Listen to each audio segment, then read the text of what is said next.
First of all, hi, Reggie Whitley here. Excited about week 2 of our, I guess you would call it Write the Vision series. It's really something that I've been working on and want to give you as much as I can, as quickly as I can over the course of these 4 weeks in January.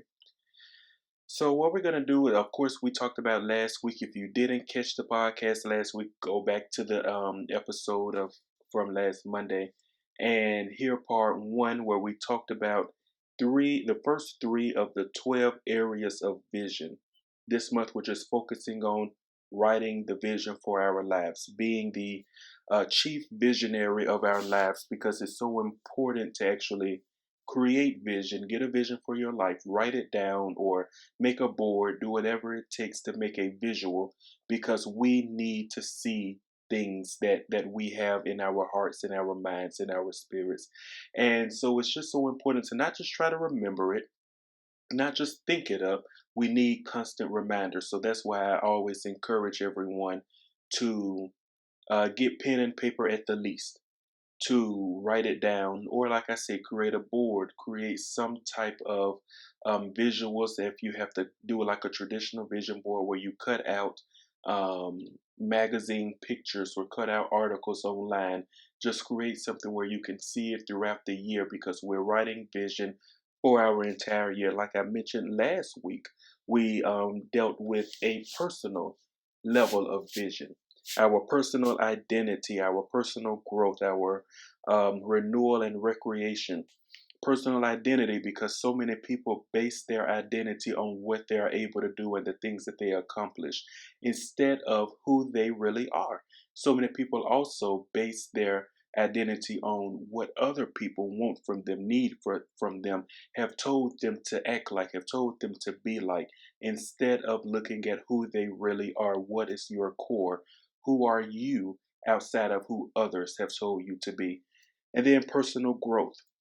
We discuss how we're no longer going to, quote, draw the lines, we're going to cross the lines. Based on a quote from Shonda Rhimes, we're not going to draw lines and say my growth is going to stop here. We're going to cross the boundaries that we've placed before ourselves, cross the boundaries that others have placed before us, and grow far beyond we ever imagined. We want to grow this year, grow mentally, grow educationally, grow in the area of professionality, whatever your profession is, whatever it is that you want to learn. We want to grow and discuss how we're going to grow. How do you see yourself growing? What will you do to have personal growth?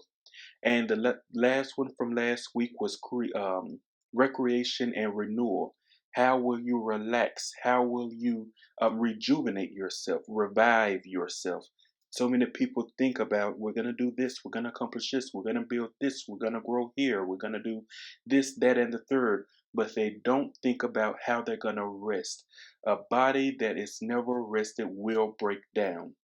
So an important part of vision is figuring out how in the world are we going to rest this year?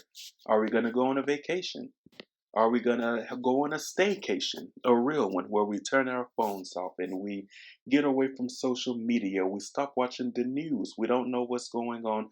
We're just going to focus on ourselves and just rejuvenate. How will we renew ourselves? What are things that we're going to add into our everyday lives, or our every week lives, or our every month lives? Are we going to start going to the gym for recreation? Are we going to start going to the basketball court for recreation? Are we going to start going to, I don't know, we have a virus, a pandemic going on, so I can't say certain things because then y'all say I'm promoting it during a pandemic. But what are you going to do for recreation? Because we have to rest, if it's nothing but resting our minds.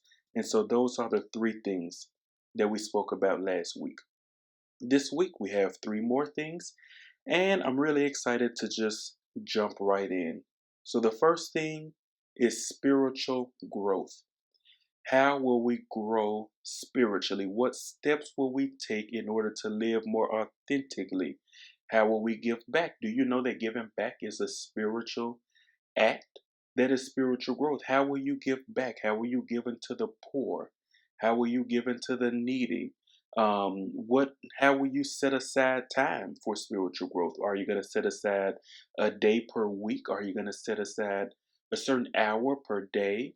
How are you going to dedicate time for your spiritual growth and development? Even how are you going to schedule time for uplifting? You know, a lot of the times we think that going to church is the only way to have spiritual growth. I feel that generation after generation have failed in life because they feel that that's the only way that they can have spiritual growth. I don't care if you get mad. Listen, I don't know what this podcast is gonna be like today, but I'm ready for you today. So many people feel like that's the only way to grow spiritually. You can pull out your Bible at home. You can pull out a book at home. You can watch. I mean, this is the era of technology. I actually stopped at one of my favorite. Oh, y'all know last season. Y'all know I told y'all I don't. I said all the time I don't. Oh, I don't like to call preachers names because preachers. It ain't many good ones. Okay, it just ain't many good ones still out here. And thank God for the good ones. And I don't be liking to talk about them because we have some that have fallen, and I don't want to get y'all, but I think that this one is safe. I've mentioned her before. Sarah Jakes Roberts. I literally stopped. I was just about to watch her latest sermon. I stopped just so I can do this podcast. But for me, that's a method of spiritual growth. I love to watch certain sermons. I love to watch certain people that get me stirred, that make me feel like I'm rebuilding or adding on to that I already have. We have to find time for spiritual growth. Speaking of Sarah, her dad once said, God will give you anything as long as you understand that He is the primary and not the secondary. That's why this is so important to have a vision for your spiritual growth. Spiritual growth is getting in alignment and getting closer and building your relationship with God. I don't know what your religion is. I'm a Christian. So building your relationship with God and growing. Growing is more than reading the Bible, but it starts there. That's one of the main areas. You can read your Bible, like I mentioned before. You can read books. You can give to the poor. You can help somebody out. You can do charitable work. Things that the Bible talks about, and which it talks about all of those things, plus so much more. There's so much spiritual education, more than just education. One of the things that I think a lot of people have is spiritual constipation. You have so much spiritual education. You go to church all these years, Sunday after Sunday, Wednesday after Wednesday, revival after revival, conference after conference, and it's just built, and it's packed and packed and packed, and all of a sudden you're just stocked up with all of this stuff. Spiritual growth is not just receiving, it is also the doing. It is also acting out those things that you've learned, acting out those things that you've read. How in the world will you grow spiritually this year? In order to grow spiritually this year, of course, one of the benefits of it is you will get so much added unto you. If our goal is not just to make the money, just to get the wealth and get the houses and get the cars and things like that, but if we put our focus on building our relationship with God and growing spiritually, all those things will be added unto you.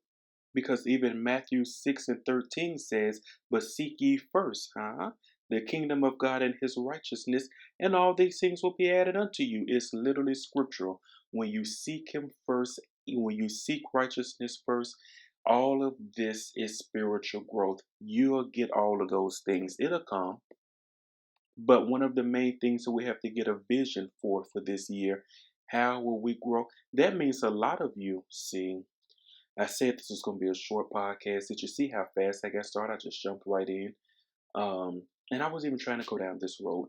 That means a lot of you need to come out from where you are. You haven't been getting fed forever. You need to come out from where you are. You need to be disassociated with some of the people that you've been associated with. If you're not growing, if they're not teaching you righteousness. If you don't feel like you're getting fed, why are you still connected to it?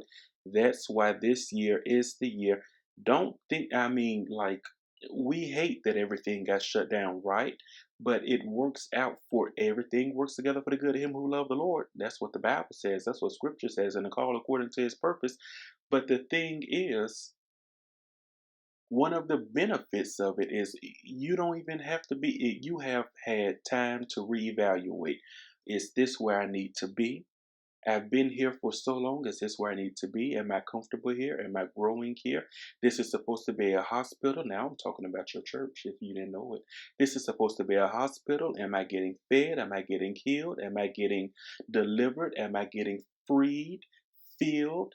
What is happening? Is this where I need to be? If not, everybody is online. I mean, literally, almost everybody's church services are on Facebook. You can literally say, you know what? I feel like I'm not getting what I need from this church. It's not having itchy ears, because that's what the people try to make you think. See, I'm not going to go into it because I'm going to get mad. I feel it. Because these people be using these scriptures to get y'all to stay in their church, and it's manipulation, it's witchcraft, and it's time out for it, and somebody needs to call them out, and I've been doing it for a while, and y'all just so foolish, some of y'all still there. But it's time for you to say, this isn't where I need to be because I'm not growing spiritually here. This is the perfect year for you to get connected to a place, to get connected, even if not to a place, to the source, because many people have looked at the place as the key primary thing that's going to grow them spiritually, when God is saying, I want you to get connected to me, not to the place, so that you can grow spiritually. Let's move forward. Let's move forward. Number 2 for today, number 5 overall, is career. What is the vision that you have for your career, for your job, for your business? What is it that you see for that? Where do you see you being by the end of this year? January 31st, are you going to have a promotion? Are you going to be in a new position in the same company? Are you going to be with a new job or a new career? Or will you be on the path to a new career path? Perhaps what you want to do isn't even along the path that you're on. Where is it that you see yourself going career wise? Some of you may even say, I don't even want to have a career by the end of this year. I want to be an entrepreneur full time. It's literally possible. Where do you see yourself being by December 31st, 2021? Dr. Rob Schuller once said, what would you attempt to do if you knew you would never fail? So I ask that of you. What would you attempt to do if you knew you would never fail? Imagine a world where failure was just not an option. Failure was just the furthest thing from what was possible for you. You could do whatever it is career wise and you would not fail. The first thing that came in your mind, I want you to write it down or take a note of it, whatever it is that you're doing, and say, this is where I want to be. Now, is that accomplishable by December 31st, 2021? Because remember, we're being realistic with these visions, right? You know, you can't work at McDonald's, being a fry cook, and saying that you want to work your way up to be the CEO of McDonald's. They're not even looking for a new CEO right now, you know. There's nothing wrong with being a fry cook. I don't want nobody to think I'm down in any McDonald's workers, because Lord knows I'm not. Matter of fact, I'm going there when I get finished with this recording. So hands lifted, thank God for McDonald's workers, especially the ones that put those cookies together. But it's not realistic. Now, of course, God can do exceedingly abundantly above all that we can ask or think, according to the power that worketh within. But let's be realistic now. So if what you expect, if you knew that failure was never an option, the thing that you would try to do, if it's just something that'll take you 5 years, I'm not even saying that it has to take you 5. If it's something that took other people 5, I believe in a quantum leap. And a quantum leap is doing things, more things in less time. So what took us, I say it all the time, what took others a year would take me a month. What took others a month would take me a week. What took others a week would take me a day. What took others a day, I'll do it in minutes. That's a quantum leap. So I speak that over my life. So I'm not saying that it will have to take you the entire 5 years. I'm just saying let's make sure that we're being real, because a quantum leap is realistic. But if what you expect to do, if the thing that you could do if you would never fail would take you 10 years, don't say you're going to get there by the end of this year. But what you can do is say, I'm going to implement these steps throughout the year. And by the end of this year, this is where I want to be in reaching that goal, in accomplishing that which I see myself being. Might not get to the finish line by the end of this year, but I'll be done with phases 1 and 2 by the end of this year because I can't fail. Let's start getting that mindset. Let's live a life of just failure is impossible. If I fail, I wasn't supposed to succeed, because there's something greater. If I fail, it wasn't really failure. That's just how they look at it. We don't care how they look at things. But I know that what they see as failure is really growing me and teaching me. I learned a lesson in what they called failure. Where is it that you want to see yourself by the end of this year, career-wise? I want you to put it down because you can't fail. We're going to be like Nike, just do it. We're just going to do it, and we're going to implement a plan.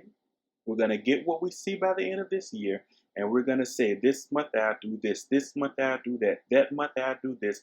And should I follow all these steps, I will reach my vision for my career, for my business, for my employment status by December the 31st. Thought I was through with that point, but I hit the record button again because I have a little bit more to say. The thing is, what many people do is they put a lid. You remember last week, I mentioned it earlier in this podcast too, drawing the line. They draw a line because they say, well, I can't reach this goal in my career, or I can't reach this goal in my business because I don't have the finances, or because I don't have the energy, because I don't have the time, because I don't have the education. These are lines that we're drawing in the sand. We're going to erase those lines and we're going to cross them. We're going to go beyond where we drew that line because we're not drawing lines for ourselves, even in the area of career. In no area, but even in the area of career.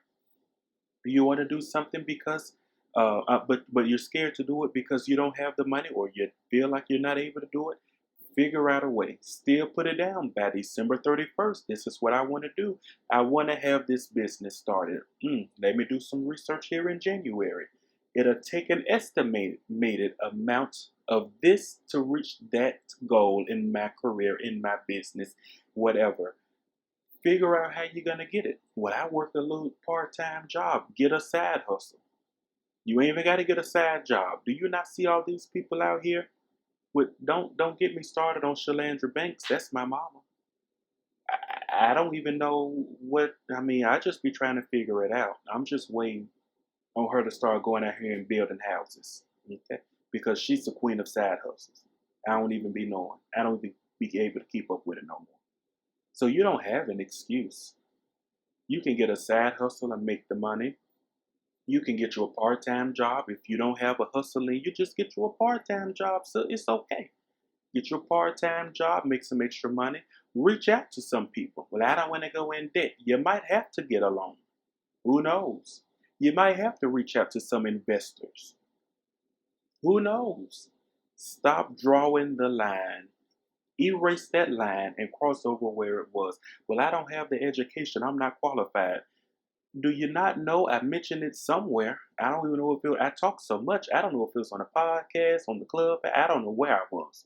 The clubhouse. Let me make sure I say that whole word. Because I don't need nobody going out there saying I got proof he go to the club. Went before. Oh, did y'all hear that? I hope y'all can't hear my computer dinging with a text message. Went to the club. because I had to do photography. A family member actually rented the club out, fancy, asked me to do pictures for their wedding reception. I saw at that moment, because although they rented it out, it was still just like the club. I knew then it wasn't for me. So one thing you ain't never got to worry about is Reginald L. Whitley Jr. going to anybody's club. Not, I ain't even a photographer no more. Somebody stole my camera. To God be the glory. I was so happy. Anyway, um, yeah, I don't know where I was saying it. I was talking about it somewhere, but I forgot what I was gonna say. Anyway, y'all got me sidetracked. Y'all got me like y'all here. Y'all are my audience. Anyway, yeah, you never know. You might have to get a loan. You might have to work on your credit to get the loan to do it. You might have to reach out to an investor. That's where I was going to say something about, because all you have to do is just reach out. You never know. I just got through talking to someone and she said, you always have to remember, you got to open your mouth and say something, because I've been trying to have a meeting with a joker for quite some time and I hadn't been able to reach out to him, hadn't been able to get a response. And she said, well, I have meetings with them all the time. How about I get your meeting set up? You got to use your resources. You don't have the education? Sign up for some classes online. They don't have to be full blown colleges, and I was going to say that too. Colleges, I may have mentioned on here, I may have mentioned it somewhere else, but they have um, a lot of these colleges have set it up to where you can take classes online, pay a small, you can do it for free, but if you want to get the certificate, pay a fee. Pay a little fee, take a course, take it at your own pace, get certified. There's no such thing as a line being drawn with boundaries unless you draw the line. Even when others draw the line, you don't have to accept it. The thing, and I'm going to move on to number three because we're about to end already. One of the greatest lessons that I've learned, and I've said this before, I will never, ever, ever, ever forget. I used to come home, the Oprah Winfrey Show used to come on at 4 o'clock every day, Monday through Friday. And I used to um, get out of school, and normally it was my mama who picked me up, and she would take me to my grandmom's house, my grandparents' house. And 4 o'clock on the dot, there was that big O coming across the screen because it was the Oprah Winfrey Show time in the living room. And every day I would watch Oprah. I would never forget season 25. I still watch her to this day. Um, I never forget season 25 when she brought Iyanla back to the show. I remember the Friday before it happened, and they announced it, and they were like, next week, tune in, because for the first time in however many years, Iyanla and Oprah are sitting down to have a discussion, and another commercial. Ooh, don't forget next week, Iyanla's coming back to the Oprah Winfrey Show for the first time in years, and it was such a big thing. And I didn't even know who this Iyanla woman was. I had never heard of her, and I was like, I definitely want to see it because why are they making such a big deal? I will never forget when Iyanla sat there and Oprah was saying, well, she was saying, I didn't think that you liked me. And she did a little pout with her lips all down. And she, I didn't think you liked me. And Oprah said, I don't accept that. I don't accept that. Where I was in with myself, I would get off the stage. I would let you have the stage. I don't accept that. And Eon, of course, went on to explain, I thought you wanted to work. I didn't think you wanted me. You have to understand. I didn't see it. I didn't know what that was and all that stuff. But the thing that I learned the most, that has just traveled with me all my life, is that I don't have to accept what anyone says about me. Here we are on this huge platform, millions of people watching. This woman says something to Oprah, and Oprah literally just decided, well, I don't even accept it. And I never knew that I didn't have to accept what other people said. So those boundaries that others have met, you literally don't have to accept it. Where you're not qualified for this, you don't have to accept it. Where you're not good enough to rise to the top of this company, you literally don't have to accept it. Where do you see yourself being December 31st? Come up with the plan. Now, we're not saying that, you don't have to do a little bit of work. You have to do a little bit of work. You got to do the work to get there, but you can reach that goal. What would you do if you knew that there was no such thing? What will you attempt to do if you knew you would never fail, if failure wasn't on the table? That's what I want you to write down. Number three, financial stability. Of course, this is one of the first things that people run to when they're talking about their vision boards, their vision for their new year. It's their finances, their money, that bank account, that savings account, what they want their savings account to look like. And I didn't think that it was important enough to put at the top of the list. I didn't think it was important enough because until you have, personal development, and until you have personal growth and know who you are and figure out how are you going to relax your mind and rejuvenate yourself, and until you figure out your spiritual growth and determine that you need to put your main focus on growing spiritually and put your main focus on God, not the things, and until you figure out what it is that you would like to do, you won't really know. It won't really be beneficial for you to even look at your finances, in my opinion. A lot of people like to make it first, but it's really not one of the first things that should be looked at. But we've gotten to it now, so I know some of y'all are excited. Um, Financial stability. What is her name? Susie Orman. She once said, "A big part of financial freedom is having your heart and mind free from worry about the what ifs of life." Isn't that what we all should desire? Even if those who aren't there, I would say, those who aren't there, that's the big thing that we should desire. And I believe it or not, millionaires and billionaires still have this worry. The worry about the what ifs. What if this collapses? What if my job closes? What if, I don't know, I get a lawsuit? What if, I don't know. What if? For some people, it's as simple as what if my tire, I run over a nail and my tire gets on a flat? Because I'm trying to think of real big stuff, but for many, it's the small what ifs. What if my dishwasher breaks down? What if the plumbing needs to be fixed? What if the roof has a leak? What if a storm comes through? What if? Financial stability should be something that we look at because we shouldn't have to worry about the what ifs. Financial stability is more than just saying, I want the cars, I want the money, I want the house. It's more than just I want, I want, I want. Financial stability should be getting a goal, getting a vision of having a stable life, not having the stuff. So many people I had to learn, I forgot the guy's name, but I had to learn on a video on Facebook that just because you get a raise in your pay doesn't mean that you should up your phone plan.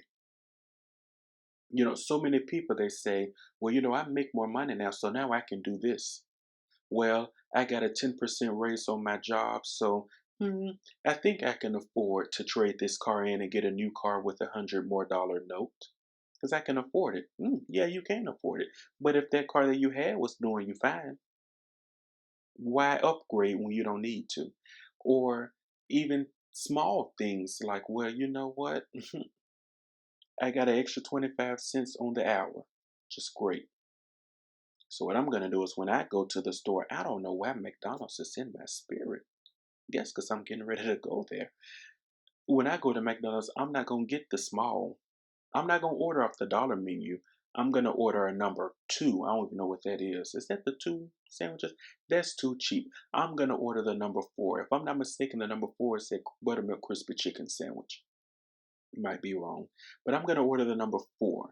But before, when you didn't have that 25-cent raise, you was satisfied with your dollar menu items. Let's have financial stability, not so that we can up our expenses.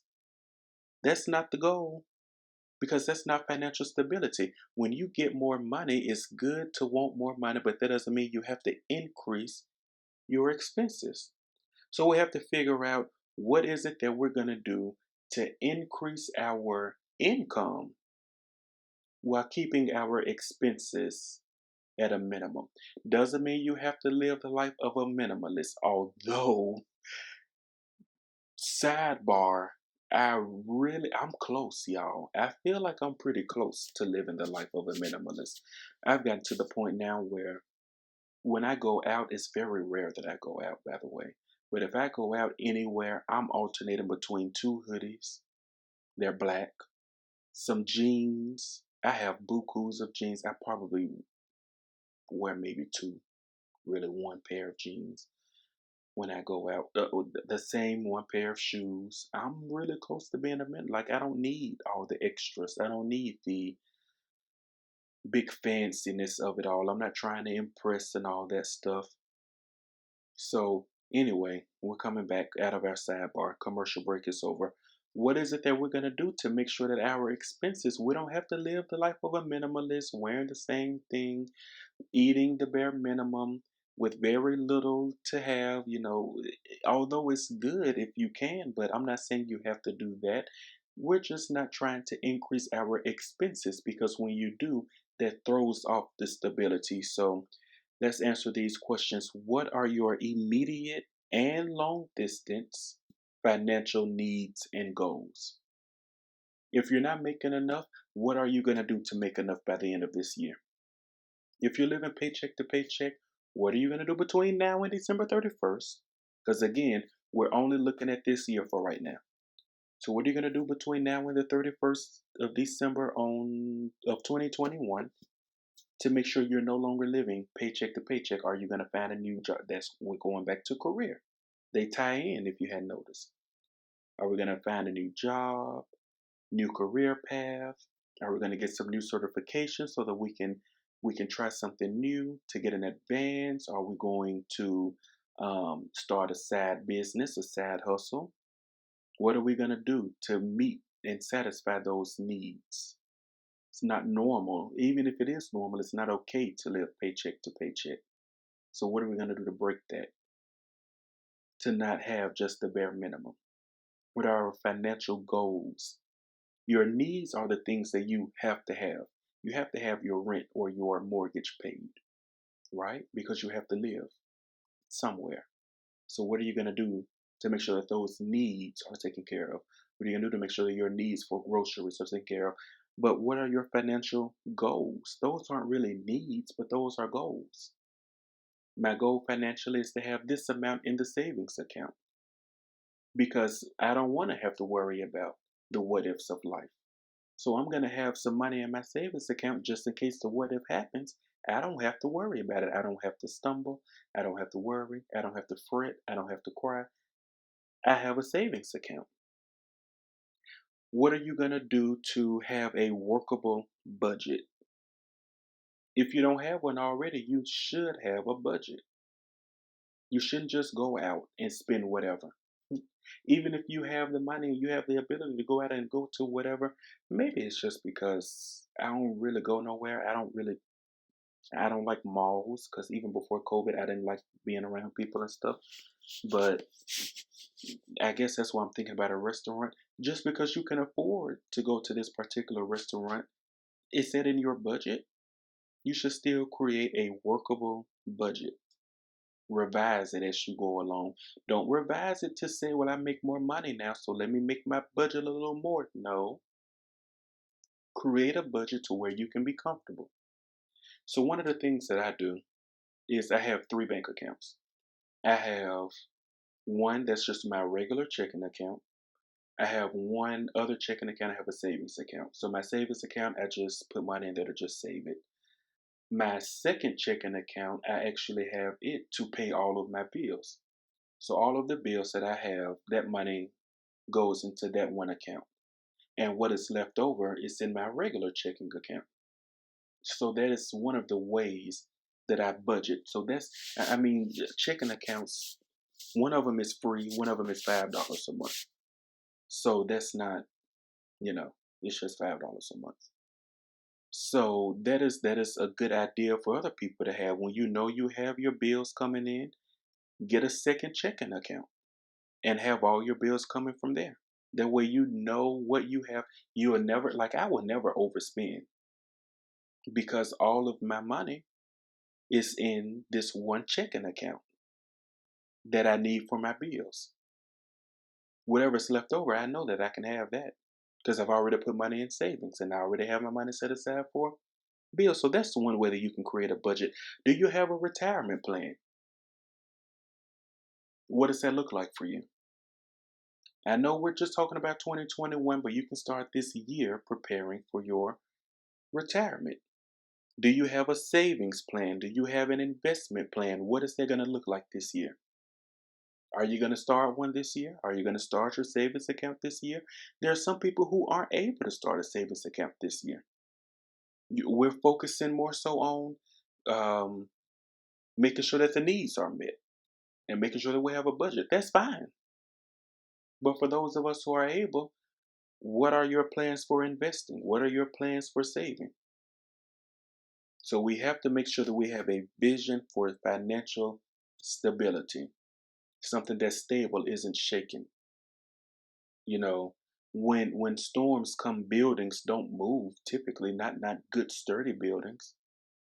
There's some things that come, tornadoes that come, and they tear up everything, but that one building is still standing there because it was built to be stable. So we have to have a financially stable life between now and the end of this year. That's what is your vision for it? What does that look like for you?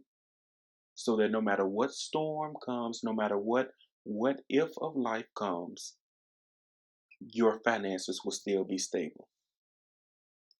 So that's the three. That's the three for this week.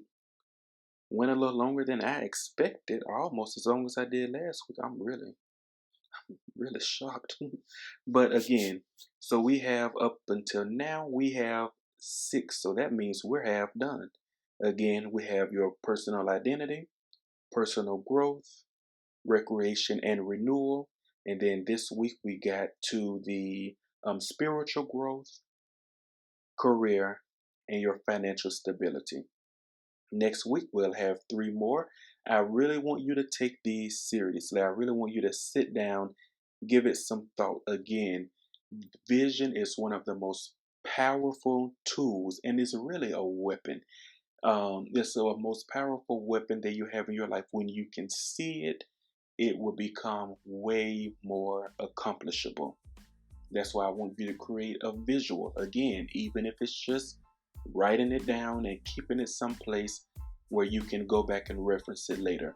What is it that you're going to work on to accomplish? 2021 can be the greatest year of your life. I don't care if you're 10. I don't care if you're 30. I don't care if you're 70. I don't care if you're 100.